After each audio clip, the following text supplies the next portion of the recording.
नमस्कार, आप देख रहे हैं द न्यूज रूम 24 आवाज और मैं हूं पवन शर्मा। जम्मू कश्मीर के दो जिले सांबा और कठुआ, पंजाब के दो जिले गुरदासपुर और पठानकोट, दोनों के लिए एक बड़ी खुशखबरी। आखिर 100 साल के बाद उज परियोजना जो है उसका निर्माण डैम का काम शुरू हो रहा है। इसका विरोध भी है, कुछ लोग इसका विरोध भी कर रहे हैं, लेकिन ये दोनों राज्यों के 4 जिलों के लिए एक बड़ी खुशखबरी है। 90,000 हेक्टेयर भूमि सिंचाई योग्य बनेगी। उसके साथ साथ पीने के पानी की उपलब्धता इन तमाम जिलों में मिलेगी और बिजली का उत्पादन भी होगा, जो लगभग 200 मेगावाट के करीब है।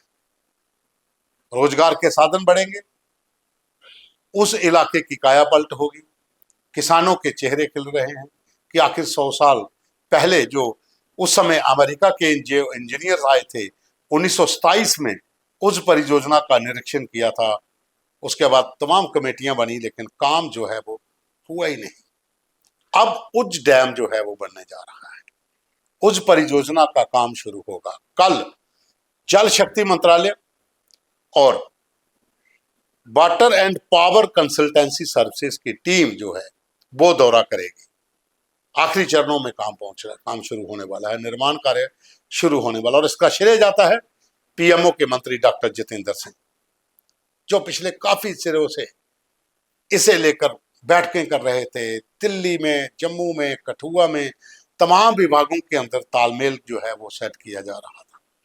और ये एक बड़ी लंबी एक परियोजना है और ये बहुत सालों से इंतजार कर रही थी कब इसका काम शुरू होगा।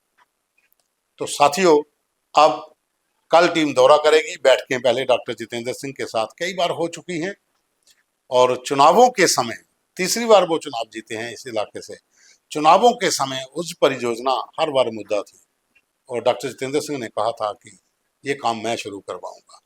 जो 100 साल पहले काम नहीं हो सका, 100 साल से जो परियोजना इंतजार कर रही है, उसका निर्माण हम करेंगे। और इसके ऊपर प्रधानमंत्री नरेंद्र मोदी का भी बयान आया था कि ये एक बहुत अहम परियोजना है जो इतने सालों से लंबित है, उसका काम हम करेंगे। तो ये अब शुरू होगा, जिससे पंजाब के गुरदासपुर, पठानकोट, जम्मू के सांबा और कठुआ के उन तमाम इलाकों के अंदर जो हजारों कनाल जमीन जो थी वो बंजर थी, अब वो सिंचाई योग्य बनेगी। 90,000 हेक्टेयर भूमि इन चारों जिलों की सिंचाई योग्य बनेगी, बिजली का उत्पादन होगा और पीने के पानी की जो किल्लत है इन तमाम इलाकों में वो भी दूर होगी। हालांकि इसके लिए हम कहें तो उज डैम महापंचायत कोऑर्डिनेशन कमेटी है, वो इसके विरोध में है। उनका ये तर्क है कि कम से कम भी यहाँ पर 14 से 15 पंचायतें डूब जाएंगी। बहुत से धार्मिक स्थल जो हैं, खास करके बिलावर के अंदर जो है, उनका अस्तित्व खत्म हो जाएगा। शिव का बहुत प्राचीन मंदिर है, उसका अस्तित्व खत्म हो जाएगा। हो सकता है सरकार उसके लिए कुछ और भी अल्टरनेट करे, शिफ्ट हो सकते हैं, लेकिन ये परियोजना एक गेम चेंजर हो सकती है जम्मू कश्मीर के लिए। पंजाब के 2 जिलों को तो राहत मिलेगी, उनको तो लाभ मिलेगा, लेकिन जम्मू के इन दोनों पहाड़ी जिलों को, सांबा और कठुआ में, इसके लिए ये गेम चेंजर होगा।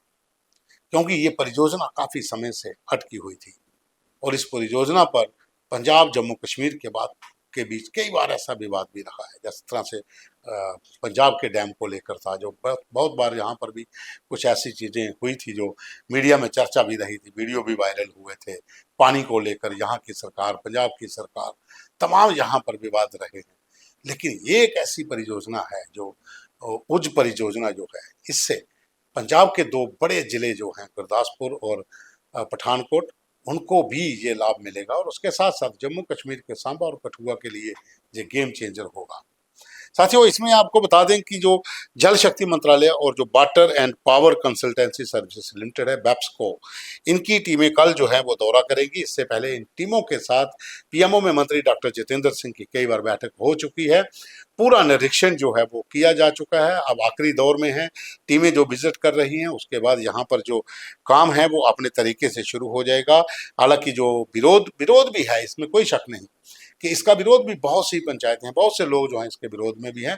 उनका तर्क भी कहीं अपनी जगह पर सही हो सकता है। उसके लिए भी सरकार को सोचना पड़ेगा। बहुत सी जमीन जो है, बहुत से गांव जो है वो डूबेंगे, उसके लिए भी सरकार को एक रिहेबिलिटेशन पॉलिसी जो है वो उसका फ्रेमवर्क पूरा करना पड़ेगा, क्योंकि जो विरोध कर रहे हैं वो भी किसी तर्क के साथ ही कर रहे हैं।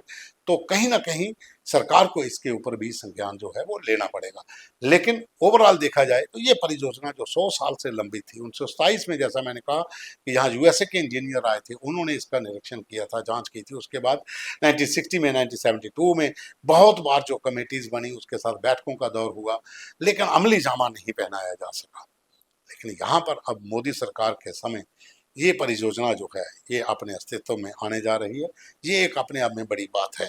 और इसमें आपको ये भी बता दें कि इसमें जो सिंचाई योग्य भूमि के साथ साथ पानी मिलेगा, बिजली मिलेगी, और साथ में सबसे बड़ी बात ये है कि जो कंडी इलाके थे, यहाँ के किसान जो कई सालों से इंतजार कर रहे थे कब ऐसा डैम बने, कब ऐसी परियोजना बने ताकि उन लोगों को भी पानी मिल सके। तो वो जो कंडी क्षेत्र की जमीन है, बहुत सी जमीन कठुआ में, सांबा में है, जो कंडी इलाकों में है। हालांकि इसका इफेक्ट जो पड़ेगा सबसे ज्यादा वो बिलावर के लोगों को पड़ेगा। लेकिन जब देश हित के लिए इतनी बड़ी परियोजना हो तो उसके लिए सरकार को एक ऐसी रिहेबिलिटेशन पॉलिसी लानी पड़ेगी ताकि जो पुनर्वास हो उन लोगों का, जो जमीनें आएंगी, जहाँ फिर जो धार्मिक स्थल आएंगे, जहाँ फिर जो गांव होंगे, जो लोग बेघर होंगे, उनके लिए एक अच्छा पैकेज हो ताकि वो लोग भी इस परियोजना का लाभ ले सकें, ना कि उनको कोई नुकसान हो। तो साथियों, ये थी एक बड़ी खबर जम्मू कश्मीर और पंजाब के लिए। पंजाब के 2 जिले और जम्मू के 2 जिले सांबा कठुआ, पंजाब के गुरदासपुर और पठानकोट, इनके लिए उस परियोजना एक गेम चेंजर बनकर सामने आ रही है।